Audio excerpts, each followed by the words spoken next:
School കായികമേളയിൽ പ്രായത്തട്ടിപ്പ് നടത്തിയ 2 വിദ്യാർത്ഥികളെ കൂടി വിദ്യാഭ്യാസ വകുപ്പ് കണ്ടെത്തി. മലപ്പുറം തിരുനാവായ നവമുകുന്ദ സ്കൂളിലെ 2 കുട്ടികളാണ് പ്രായത്തട്ടിപ്പ് നടത്തിയതായി കണ്ടെത്തിയത്. വീണ്ടും തട്ടിപ്പ് നടത്തിയതായി കണ്ടെത്തിയതിനാൽ കായികമേളയിൽ നിന്ന് സ്കൂളിനെ വിലക്കാനാണ് ആലോചന. സ്കൂൾ ഒളിമ്പിക്സിൽ വിജയിച്ച കുട്ടികൾക്ക് ദേശീയ മീറ്റിൽ പങ്കെടുക്കാൻ കഴിയും. ഇതിനായി സംസ്ഥാന മീറ്റിൽ വിജയിച്ചവരുടെ ആധാർ വിവരങ്ങൾ ദേശീയ പോർട്ടലിൽ അപ്ലോഡ് ചെയ്തപ്പോഴാണ് വീണ്ടും പ്രായത്തട്ടിപ്പ് കണ്ടെത്തിയത്.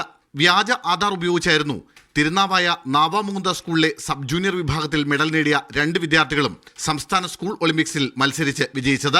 ഇതോടെ ദേശീയ മീറ്റ് ടീമിൽ നിന്നും ഇരുവരെയും ഒഴിവാക്കി. 2 കുട്ടികളും സ്കൂൾ മീറ്റിന് മുന്നോടിയായി ഉത്തർപ്രദേശിൽ നിന്ന് സ്കൂൾ അഡ്മിഷൻ നേടിയതാണെന്നും കണ്ടെത്തി. പ്രായത്തട്ടിപ്പിന് കൂട്ടുനിന്ന നവമുകുന്ദ സ്കൂളിനെ കായികമേളയിൽ നിന്ന് വിലക്കാനാണ് വിദ്യാഭ്യാസ വകുപ്പിന്റെ ആലോചന. നേരത്തെ നവമുകുന്ദ സ്കൂളിലെ ഒരു വിദ്യാർത്ഥിയെയും പുല്ലൂരാമ്പാറ സ്കൂളിലെ മറ്റൊരു വിദ്യാർത്ഥിയെയും പ്രായത്തട്ടിപ്പ് വിവാദത്തിൽ വിലക്കിയിരുന്നു. മീഡിയ 1 തിരുവനന്തപുരം.